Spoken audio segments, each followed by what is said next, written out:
Fox News alert as we await action in the U.S. Senate on the newly passed House bill to repeal and replace Obamacare, with a new battle brewing over the GOP's health care plan.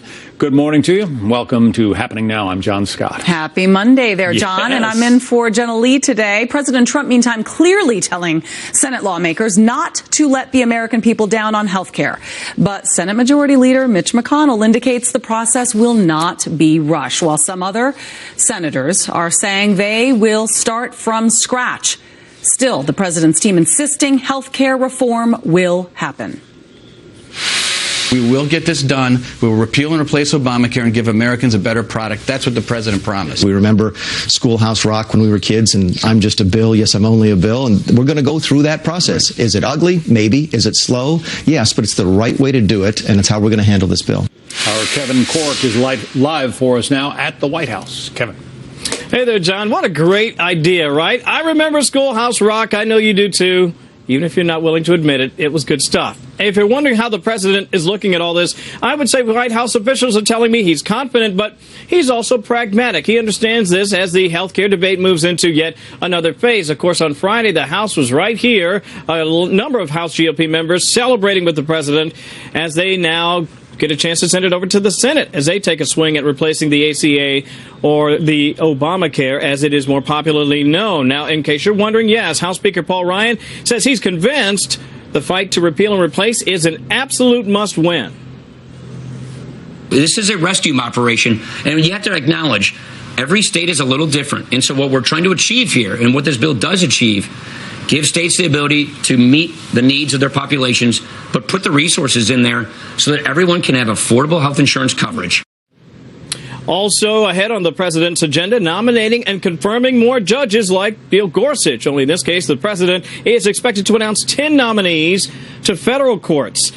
This, according to many sources here at the White House, including 2 who are on the president's short list for the Supreme Court. He's going to probably try to draw from the same template that got Neil Gorsuch over the finish line as well. Meanwhile, the White House's Environmental Protection Agency Administrator, Scott Pruitt, has chosen to replace half of the members on one of the key scientific review boards, the first step in a broader effort by Republicans to change the way the agency evaluates the scientific basis for its regulations.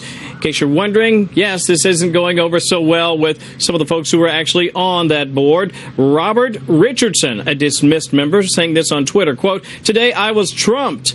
I've had the pleasure of serving on the EPA Board of Scientific Counselors, and my appointment was terminated today." So more fallout there. In case you're wondering what's happening with the president today, he's got a pretty busy schedule.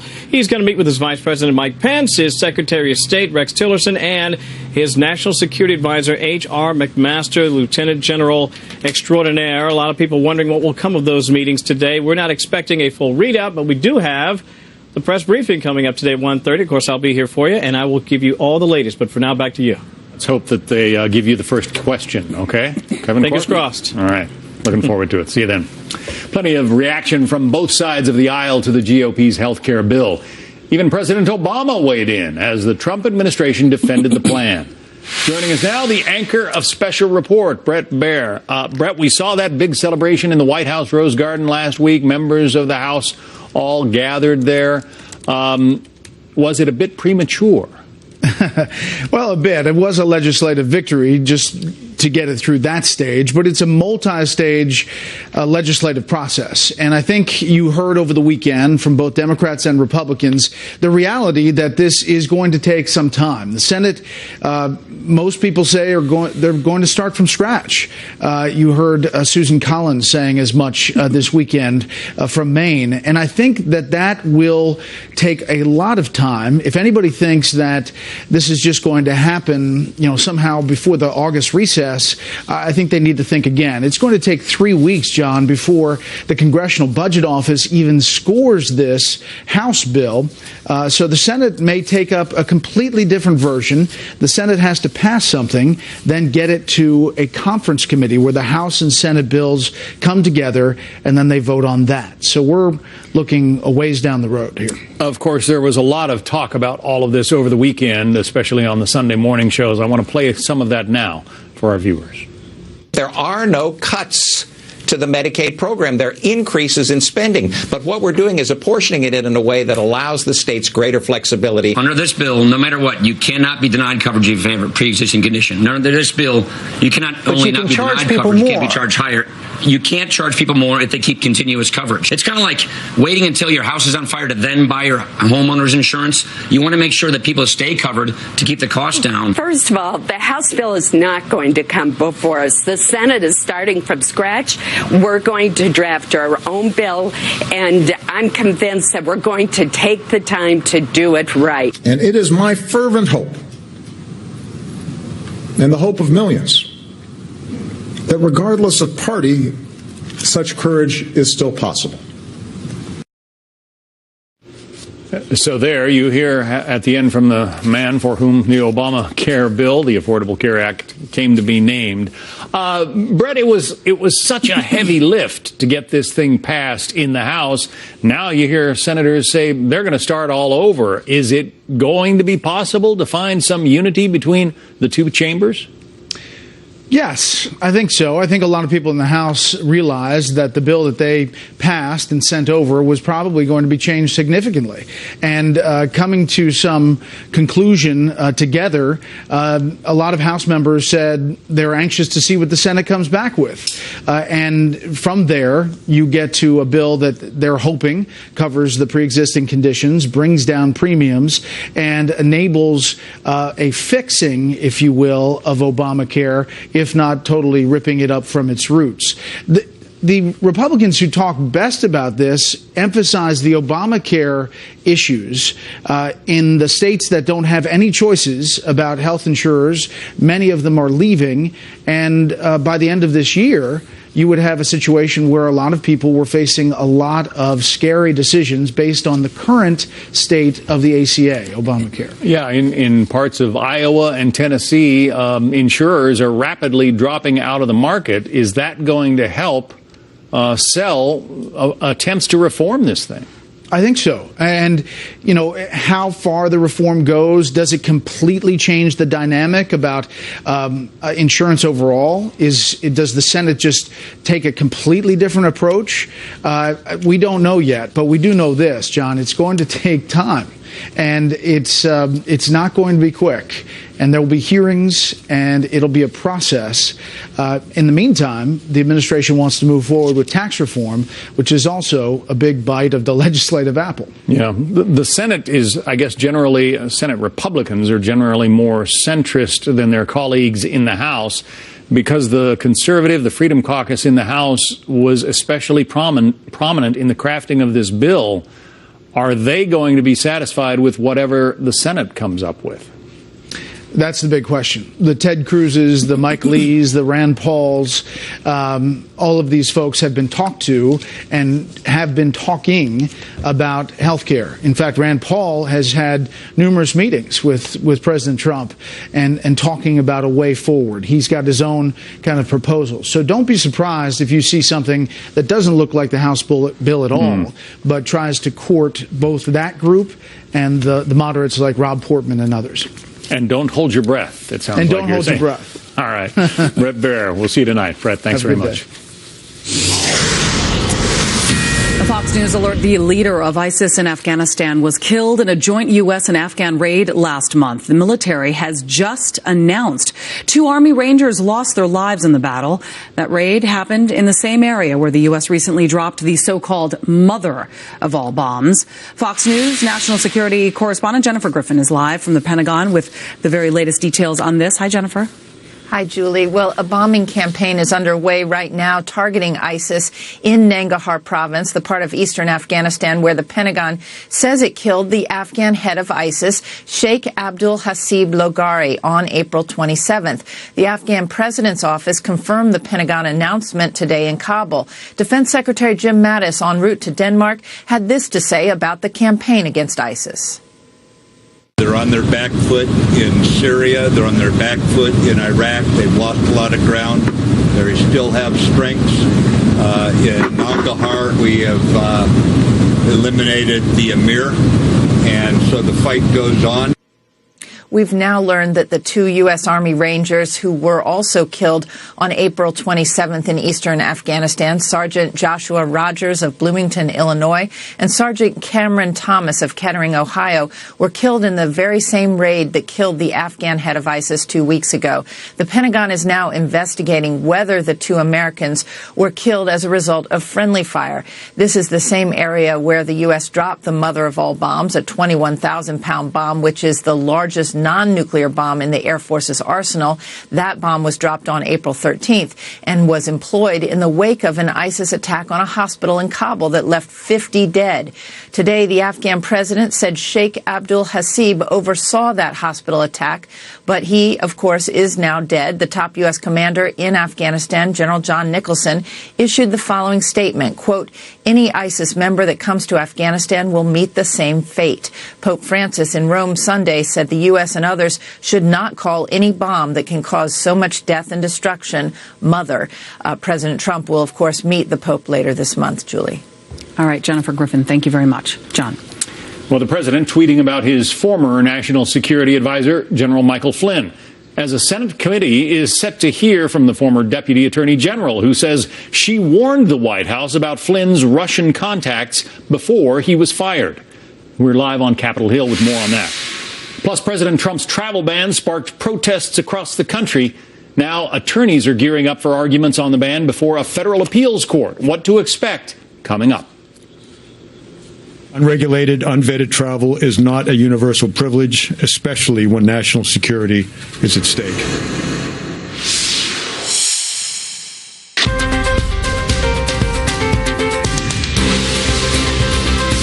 Everybody who is facing cancer is afraid. 1 out of every 8 women will be diagnosed with breast cancer in her lifetime. And the American Cancer Society wants to help everyone understand what they need to do to survive it. I think everyone who's diagnosed with cancer is startled. And people actually ought not be embarrassed by that. They actually need to just accept the fact that this is really difficult news and everybody's going to have difficulty dealing with it. That's where the second edition of Breast Cancer Clear and Simple comes in. The easy-to-read book was created by experts at the American Cancer Society with input from breast cancer survivors to help patients and caregivers better understand what to expect. Many of the people who work at the ACS don't have medical degrees, and it actually became a tremendous effort amongst the staff where you had doctors writing things or nurses writing things and then asking lay staff, is this reasonable? Otis Brawley is the chief medical director of the American Cancer Society. He hopes the book helps those affected by breast cancer learn how to effectively communicate with their healthcare providers. We tried to look at all people who get breast cancer, men and women, and tried to write a book that's going to help them. This book is really designed to allow the patient to be conversant with their healthcare provider. In New York, Julie Banderas, Fox News.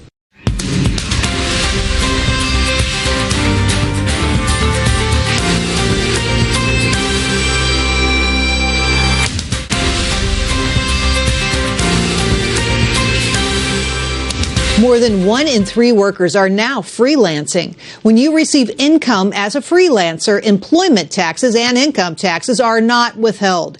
It's your job to pay them, and the IRS requires you to do so every quarter. You reported on what's called a Schedule C if you haven't incorporated your own little business. A lot of people do that. It does not raise a red flag with the IRS. However, if you've got extra money that's coming in that's above and beyond what you're making from your day job, you've got to make sure that you're paying taxes on that. So you have to work with an accountant to figure out what your tax liability will be, and you have to make in estimated payments. Estimated payments are generally 4 times a year is when you're doing that. It makes tax time a lot less stressful if you've been sending money in all year round. But for all the freelancers and self-employed entrepreneurs out there, don't forget that your first quarter of your 2016 taxes is also due on April 18th. That's your tax tip. In New York, I'm Jerry Willis, Fox Business.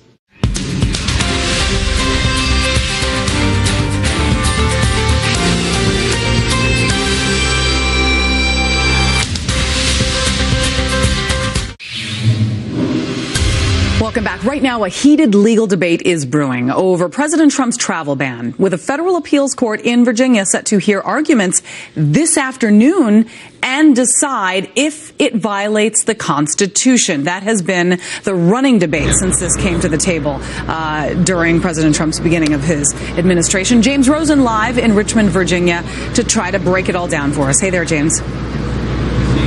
Julie, good morning. Most analysts see the appellate oral arguments that will be presented here before the Fourth Circuit Court of Appeals in Richmond this afternoon, as well as the similar session that's going to unfold before the Ninth Circuit Court of Appeals in San Francisco 1 week from today, as mere stepping stones on the path to the ultimate destination for this case, namely the Supreme Court.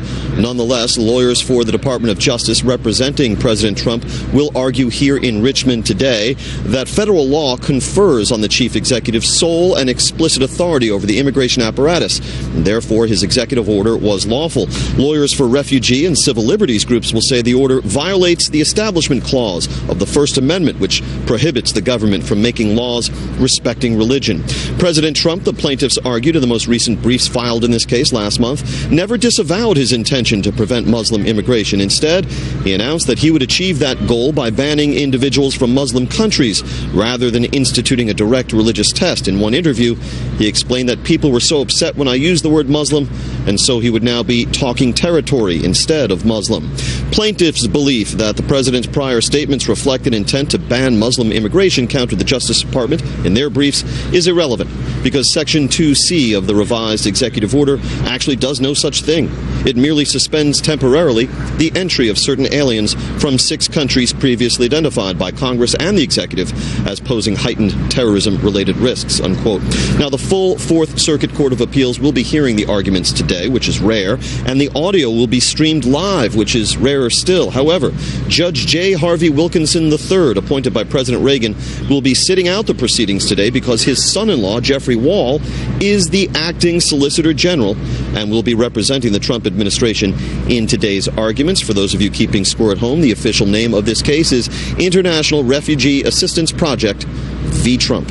Julie. All right, James Rosen in Richmond. Thank you so much, John. Well, business is booming for video streaming services like Netflix, but one reason for their popularity, the low cost, could soon be taking a hit from the tax man. And House Republicans passed their health care bill, putting the ball in the Senate's court. But does the Senate have the same sense of urgency that we saw in the House? Now the focus can be, after we got our budget funding bill through, on the Senate side, on health care. So I expect them to do it, and I don't think it'll take that long for them to act.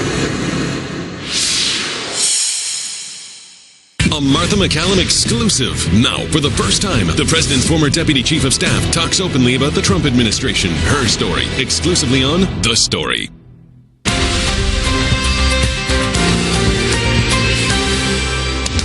A couple of years ago, this New York public school in Queens did something nobody thought would be a success. They started up the first all-vegetarian school lunch program in the country. Actually, one of the kids came to us and said, "Why is there all this sugar in chocolate milk? Why are we drinking this?" So that kind of became the process for us of taking chocolate milk out of the regular food lunch program and moving towards a plant-based lunch program. Now, kids pre-K through 3rd grade eat plantains, quinoa, salads, and have low-fat milk during lunch. Groff says the school began teaching kids about nutrition years before the idea of practicing what you preach came into effect. It's hard. It definitely takes time, and it takes the education behind it to make it successful. And yes, there was some difficulty in the beginning. Working on removing chocolate milk, for example, it was hard because it had never been done before. To help plan meals and bring in fresh ingredients, the school partnered up with the nonprofit Coalition for Healthy School Foods. At first, they rolled out the new menu just a couple of days a week and did taste testing with students with classroom lessons on nutrition. Now the school serves up a vegetarian lunch 5 days a week. And according to teachers, the benefits are noticeable.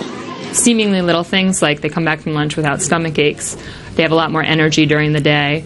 While meal prep may take more time, the cost to make the change was basically a non-issue. It takes more time to put a meal together like a vegetarian chili. than it does to take out a frozen hamburger and warm it up. But what's interesting is the cost stays the same. That if the cost didn't stay the same, we couldn't do this program. And this school is not only health-friendly, but also eco-friendly. It's currently part of a citywide pilot program for compostable lunch trays. Instead of styrofoam, the new plates are biodegradable. Everyone's really excited about the change, both in the cafeteria now, but also for the future and what it means to these kids as they grow up and the America they're going to inherit. It's all part of a trend many hope will continue to grow. I see a lot of potential for families and for schools just interested in working on that health aspect for their kids. But I think just opening this conversation like we have has a lot of potential across the country. Next up on the school's agenda, physical fitness. The Active Learning Elementary School was just awarded a $200,000 grant from the City Council to work on a new playground and garden for the kids. In New York, Cheryl Casoni, Fox Business.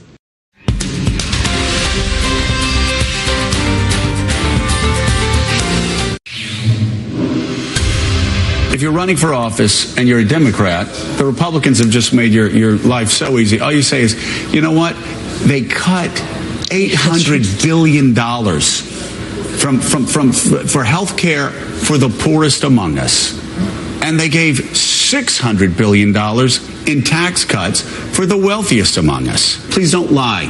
Please stop saying on TV that liberals are the ones asking for a CBO score. You've asked for a CBO score for years. I know, because I was there with you asking for a CBO score for years. That's Joe Scarborough, former Republican congressman on Morning Joe today, making his feelings clear about the GOP health care bill. So are the rest of the media giving the bill a fair shake? Joining us now on the media panel, Ellen Ratner, bureau chief for Talk Media News and Fox News contributor, and Franco Ordonez, White House correspondent at McClatchy. Thanks, both of you, for being here. Thank you. Ellen, it seems like, in general, the media are piling on this Republican bill, saying that it's, the sky is falling because of it. What do you think of the coverage? Well, I actually think the coverage has been confusing, but somewhat fair, even though it has been confusing. I think that I wish the media would have taken more time, and will take more time, looking at the various people who are trying to promote their interests. In other words, the healthcare companies, et cetera, and who is doing the lobbying, because I think that is really fascinating. The Cook Political Report has taken a look at, the seats that are up for re-election in 2018, and something like 20 Republicans who hold seats are supposedly in a little more danger now, Franco, because of this vote. Yeah, I mean, it's the huge question. How's it going to impact 2018? You mentioned the Cook Political Report. You got to think about guys like Republican Mario Diaz-Balart and Carlos Curbelo, both Republicans. Their districts had some of the largest Obamacare enrollment dates. But, I really do feel like we really can't count out the Republicans. Trump, especially with Trump, he's really proven to be a pretty effective salesman. And among the 20, I got to say that guys like Diaz-Balart and Carlos Curbelo are not on that list. And, there were 20 Republicans who did not vote for this. And there's a question, will they be impacted? Because they were, reasonably the most vulnerable. Ellen, the coverage doesn't take into account very often the fact that, it talks about people who might be tossed off Medicaid or might have to pay more for health insurance and so forth. But, again, I come back to this time and time again. In most of Iowa right now, you cannot buy an insurance policy under Obamacare. Well, there are some pretty easy fixes to that, and the media has not, in my view, talked about that. They mention it occasionally, like being able to purchase insurance across state lines. That would be great. And, I have come from a healthcare background, so I know something about that. But again, I think we have to look at the lobbyists and what their influence are and how much they're going to make on this. I sat next to a guy on a plane that said, hey, when this goes into effect, he's going to make $1 billion. He had no idea I was a journalist. We remember, Franco, Nancy Pelosi famously saying that, we first have to pass the health care bill before we find out what's in it. There was a whole lot of mystery when Obamacare first came into being. And, of course, it was phased in over years, so it didn't sort of hit America all at once. Could the same be true if Republicans can get on the same page about fixing it?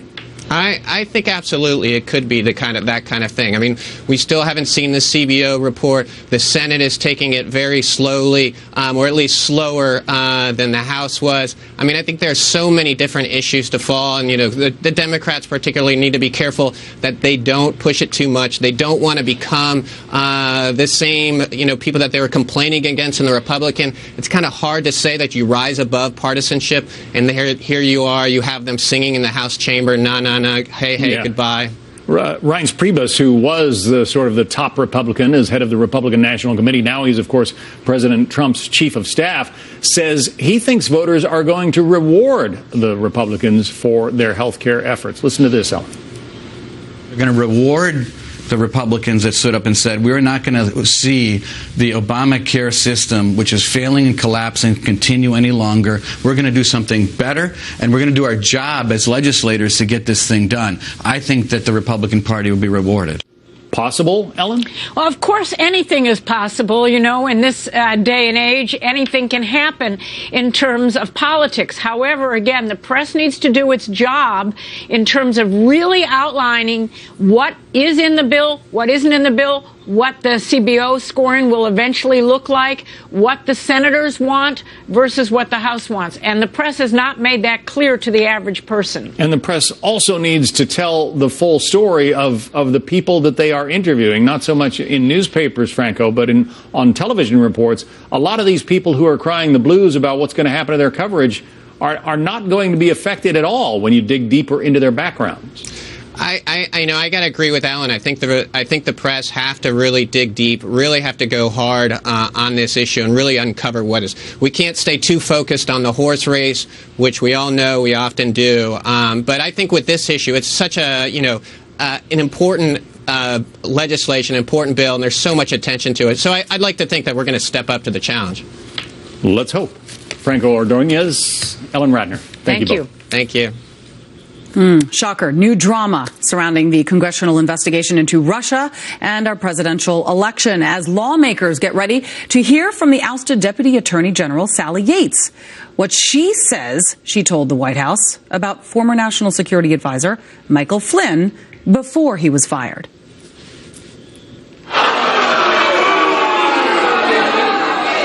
And a bit of backlash at town halls. A Republican congressman back home getting booed by voters at a town hall. What he said about health care that set this crowd off. And could it represent a bigger problem for the GOP come 2018?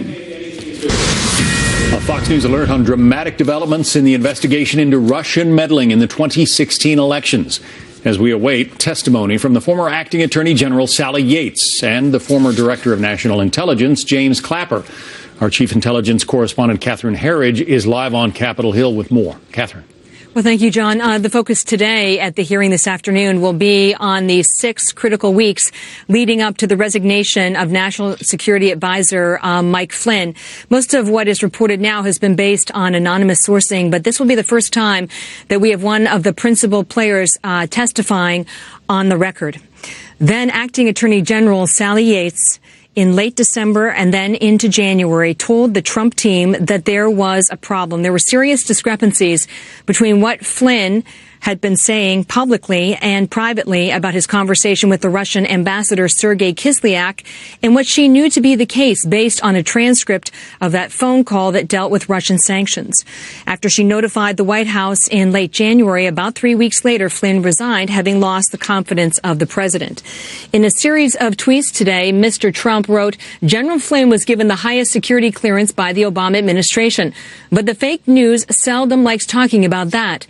Ask Sally Yates under oath if she knows how classified information got into the newspapers soon after she explained it to the White House counsel." The other key witness today is the former Director of National Intelligence, James Clapper. He headed the 17 intelligence agencies that finalized their report into Russian meddling in the election in January. And recently, in March, he told one of the Sunday shows that they saw no evidence of collusion between the Trump team and the Russians. We did not include any evidence in our report, and I say our, that's NSA, FBI, and CIA with my office, the Director of National Intelligence, that had any reflection of collusion between members of the Trump campaign and the Russians. There was no evidence of that included in our report. And within the last few minutes, we've had a series of reports, again, anonymously sourced, saying that President Obama warned President-elect Trump not to hire Flynn as the national security advisor. We'll get an on-the-record comment probably within a couple of hours from Yates on that matter, and it's bound to come up at the White House. But I just want to point out that really over the last 72 hours, there have been a number of anonymous sourced reports that seem, as the military would say, designed to prep the battlefield or set the table for Yates during this critical testimony this afternoon, John. And do we know how much of her testimony might be restricted? I mean, can she basically talk about everything? Well, there are going to be restrictions in terms of what they call presidential privilege or executive privilege. There was a dust-up between Yates and the White House about a month or 6 weeks ago. She said that she was being blocked from testifying publicly. The White House says that wasn't the case, but we're going to have her on the record publicly this afternoon, and we'll see how many times she says that she's blocked from providing further details. But we can expect Senator Lindsey Graham to press her pretty hard on those on the critical issues. But again, this is the first time we've had a principal player on the record when the bulk of this story has been sourced anonymously. So we're going to get a much better sense of the timeline, that kind of tick-tock that led to that resignation. We will have it here live, and it'll be fascinating. Catherine Herridge, thank you. You're welcome. Nobody dies because they don't have access to health care. Shame! Shame! Shame! Shame! Shame! Shame on you! Shame on you! Shame on you! The real vote is in November when you take them out of office for voting against our health in only way. Thank you. Thank you. All right. Well, that was Idaho Congressman Raul Labrador getting booed at a town hall in his home state on health care, raising fears that other Republican lawmakers may face the same reaction. Joining us now, Richard Fowler, Fox News contributor and radio talk show host, and Lawrence Jones, Blaze TV radio host of The Lawrence Jones Show and a conservative commentator. Thank you both for talking to us. Hey, Richard, Julie. first, let me just ask you, what do you make of Labrador's remarks? Well, they're false.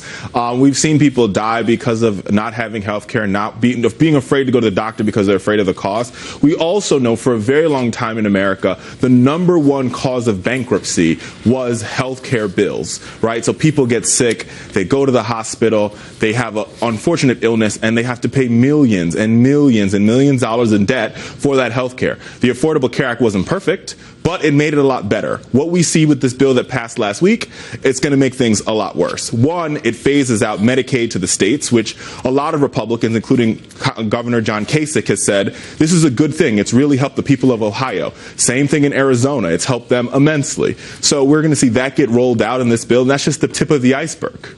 Okay, Julie. but I mean, are people maybe mincing his words a bit? I mean, Lawrence, responding to a deluge of angry comments on social media, Labrador did admit that his comment wasn't very elegant, but then he had this to say on Facebook, and he posted, I was responding to a false notion that the Republican health care plan will cause people to die in the streets, which I completely reject. He went on to say in the 5-second clip that the media is focusing on, I was trying to explain that all hospitals are required by law to treat patients in need of emergency care, regardless of their ability to pay, and that the Republican plan does not change that. So let me ask you, is the left and the media trying to drum up anger in order to possibly dissuade anyone from supporting this bill?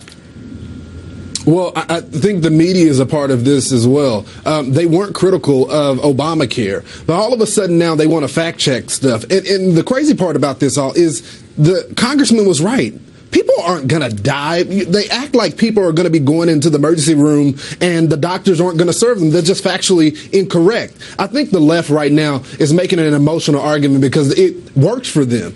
You have comedian Wanda Sykes saying that people are trying to undo Obamacare because of race and because people hated Obama. I think the left knows what strategy worked for them, and that's drumming up race wars or saying people are going to die or it's a gender thing. And I think it's it's traditionally worked for them. I'm not sure it's going to work this time, though. Consider Obamacare is failing, and many of the insurance companies are withdrawing out of states. Okay, but let's just be clear here. Race, gender really doesn't play a role in this debate. I mean, Richard, the biggest confusion over this bill is not about race. It's not about gender. It's about costs. It's about premiums, Medicare, rising costs for those with pre-existing conditions, the elderly. That's what people are worried about. And the bill does require insurers to cover those with pre-existing conditions. But, and here's the sticking point, it does allow states to opt out of a provision that requires insurers charge everyone within certain age brackets the same rate. In other words, healthcare costs differ depending from person to person.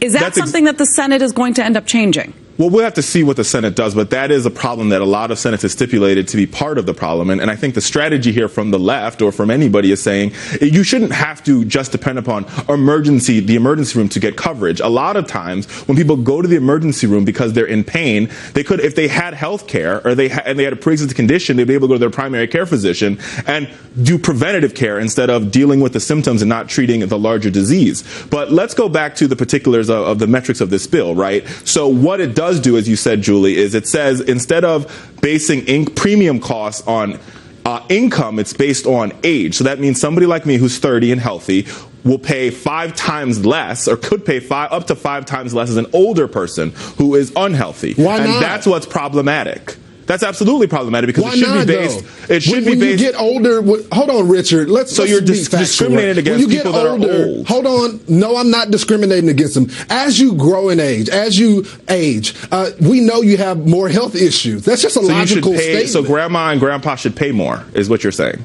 You're gonna have more complications as an older person. So you're saying, let me just get this clear. You want grandpa and grandma to pay more. You can repeat it over and over. Again, that's part of the problem.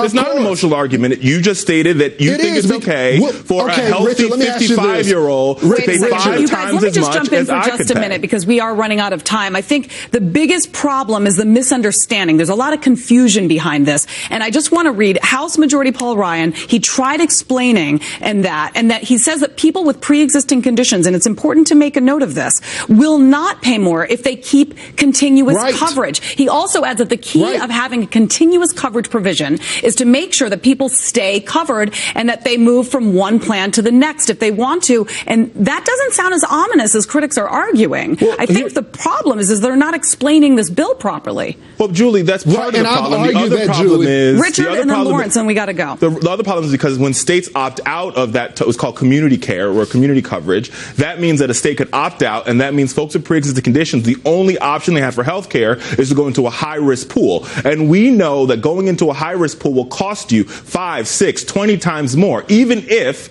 the federal government gives more money to these high-risk pools, it's still not going to be enough to care for these individuals, which is why this bill is absolutely problematic, and you'll see it's going to be problematic for Republicans in the Senate. All right, that's all the time we have. I apologize. We have to go on, though. Of course, this debate will continue in the Senate. But thank you, gentlemen, Lawrence and Richard, for talking to us. John. Well, there was a time when American farmers used to feed the entire world, but now several nations are outperforming American growers in some key crops.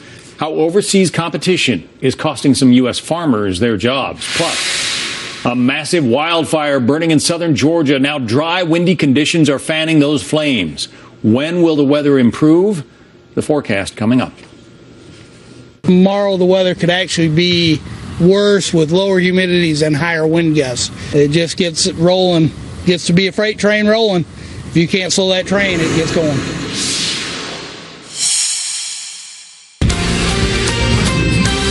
If you're watching us in Australia on Foxtel, thank you for tuning in. For the latest headlines, visit foxnews.com. And for all your financial news, check out foxbusiness.com.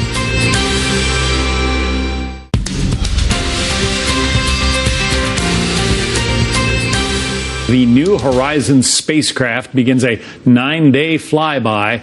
It is already beaming back some strange new photos of Pluto, revealing details scientists did not expect, like that red-colored heart on the right side. And as the spacecraft gets closer, the images are expected to get much more detailed. Nadia Drake is a science reporter for National Geographic. She joins us now live. So poor Pluto used to be a planet. That's what I always learned when I was in school. Back around, 2006, they demoted it. But it is still very interesting and has a lot to teach scientists. What are the most tantalizing things they are seeing so far? Well, I think so far, a lot of the images that are coming back from the New Horizons spacecraft are revealing a world that is very different from anything else that we've seen in the solar system. And certainly a lot of that has to do with the features on the surface that vary wildly in brightness. So you see that Pluto itself is mostly kind of an orangey red color, but there are patches that are very, very dark and other patches that are very, very bright.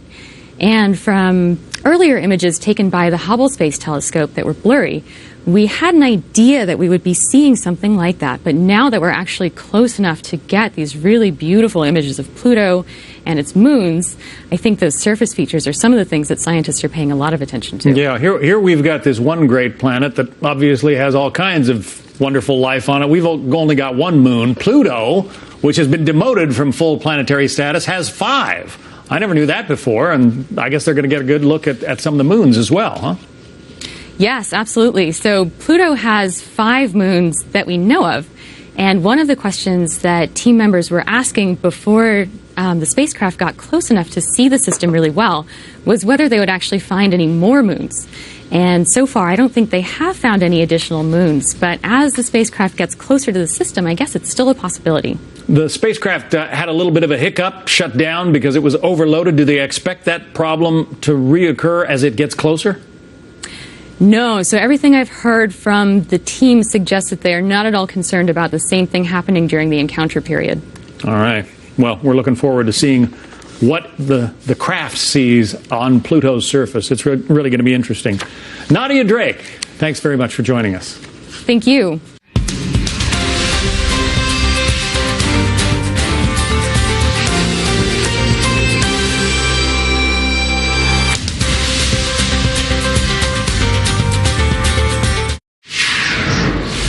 A Fox extreme weather alert now. A massive wildfire burning along the Georgia-Florida border, forcing mandatory evacuations.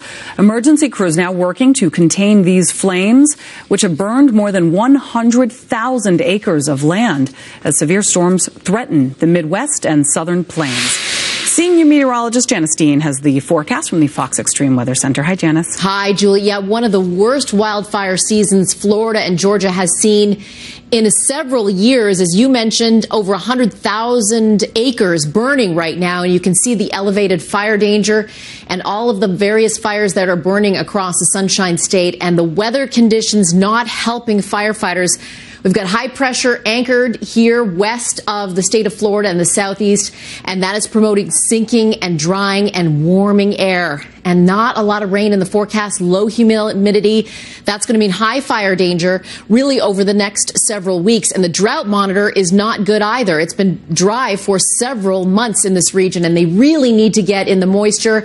There's the forecast rainfall as we head into Saturday. That high pressure is really protecting any rainfall to get into this region. And May is typically the driest month in Florida. So we're going to be watching that situation as well as severe storms, as you mentioned.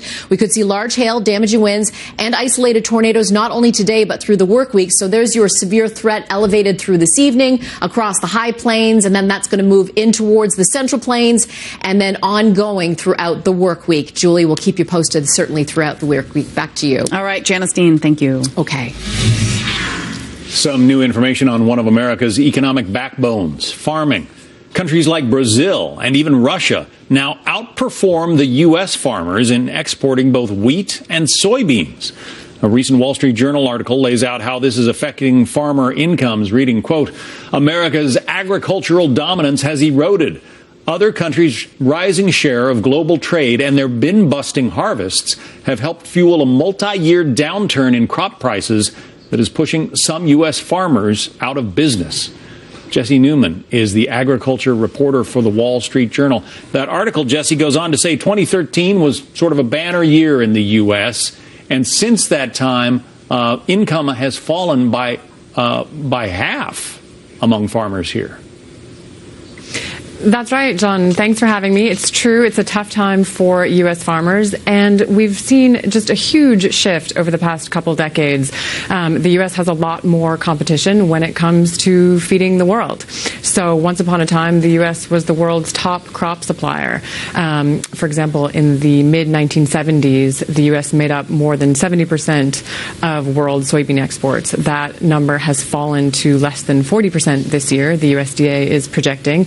And, you have a similar story in corn and wheat. So it's a new reality for U.S. farmers. They've just got some rivals that weren't there, several decades ago, and ascendant powers like Brazil who are giving farmers a run for their money. Yeah, the good news is I'm old enough to remember the population bomb, predictions from the 70s that said the whole world would be starving by now because population would outstrip the food supply. The bad news is Brazil and, again, even Russia are able to grow such bumper crops that U.S. farmers are really hurting right now. It's true. And as you say, U.S. farmers, there's some good news. They are adaptable and resilient. And right now they're focused on squeezing, every bushel that they can out of each acre. Unfortunately, the U.S. is farming just about all of the land that it has, whereas in Brazil and places in Eastern Europe, there's still room to grow. So, Brazil is just an incredible farming story. You had growers there, much like during our own westward expansion, growers there migrated north in the 1960s and 70s to a region called the Cerrado, which was this sort of vast and scrubby savanna and was thought to be ill-suited for agriculture for decades. But farmers, treated some acidic soil with lime and with fertilizer and have subsequently turned it into sort of a soybean wonderland. Plus, they effectively don't have a winter, or at least not a cold winter there, and they can grow their crops all year round. Yes, and that is a huge benefit. And you can see pictures online of this huge army of combines, harvesting soybeans, followed up not 100 yards behind by a second huge army of corn planters. So, it's just the farming is on a massive scale in Brazil, and they've got room to grow. Yeah. Farming comes down 4 consecutive years in the U.S. That rarely has happened. Jesse Newman, thanks for covering it for us. Thanks for coming on. Let's take a peek ahead at what's coming up on Outnumbered top of the hour. Megan and Harris, what do you have? Well, happy Monday. Republicans are touting their health care bill that just passed the House. But as the battle moves now to the Senate, former President Obama is urging Congress to show political courage and stop repeal of his signature law. Can the GOP bill make it through the Senate? And then what form will it be? Plus, the governor of Texas signs a law making it the first state to ban sanctuary cities, a good way to crack down on illegal immigration. And will other states follow suit?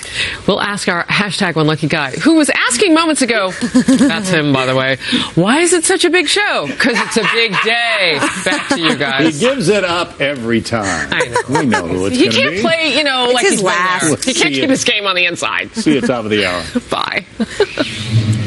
Well, the number of cord cutters continues to grow, with more people switching to internet streaming services like Netflix because of the high cost of cable. But those savings could soon be cut as local governments try to take a piece of the streaming action. And Claudia Cowan has the details from San Francisco. Hey there, Claudia.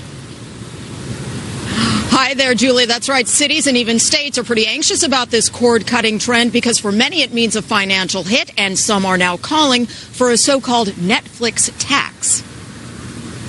Local governments and their power to tax are like an amoeba. You squeeze them down one place, they pop out someplace else. Taxpayer watchdog groups are wary as cities argue they're losing money and need to get creative. Cable providers lost more than 750,000 subscribers in the first 3 months of this year, 5 times more than during the same period last year, a trend that's meant a drop in utility taxes attached to cable bills.